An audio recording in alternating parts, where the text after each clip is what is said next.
I thought.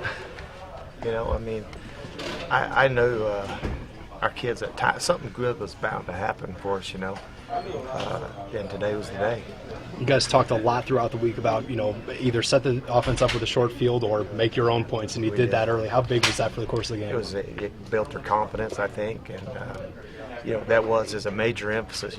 Coach asked us at the beginning of the week, identify one thing that you could get better at. And as a unit, setting up the scores on that end of the field was definitely an emphasis for us. What about the pressure, Coach, that you were able to get, especially up front?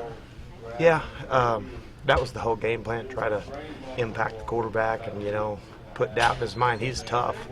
I mean, we bounced off of him several times, had a chance to sack him. I don't know how many times we had him and missed him, but I was pleased with the pressure we were able to get on him. How about, you did this a lot during the Maryland game when they would score, you're quick to keep up everybody's spirits. In this one, that offense is going to score at some point. So, I mean, how important was it to just keep it at everybody coaches their guys too, so they're going to execute at times. And what you have to do, I mean, you're dealing with 19, 20-year-old kids. So the human nature is to get your head down.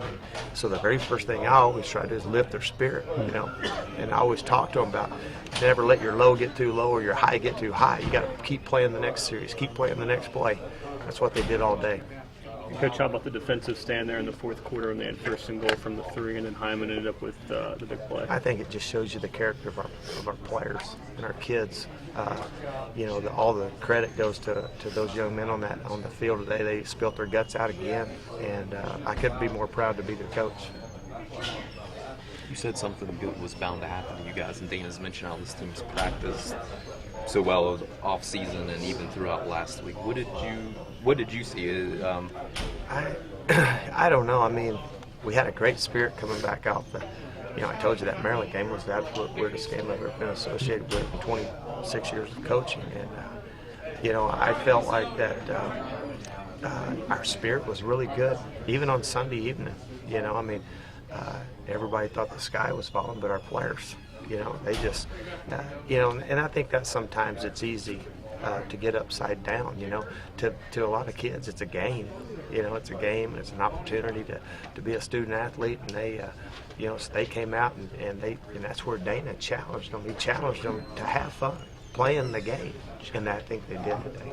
Today they do it in front of their own fans. Next week you go into a different environment. I would assume that's even more important then because all you got is each other. That's right.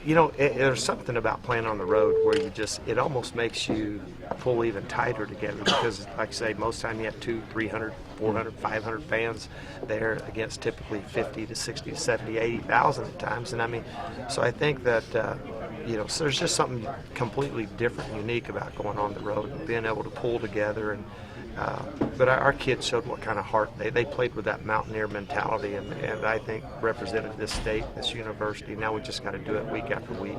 How does it make you feel when Coach Gundy, the first comments he makes today in his press conference is about the difference in this year's defense and how much improved it was? I mean, that's a compliment.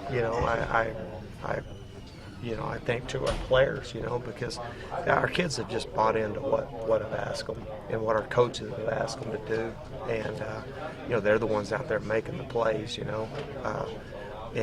the thing that's probably makes me the most proud is just the effort and the intensity and the physical nature in which that's West Virginia defense.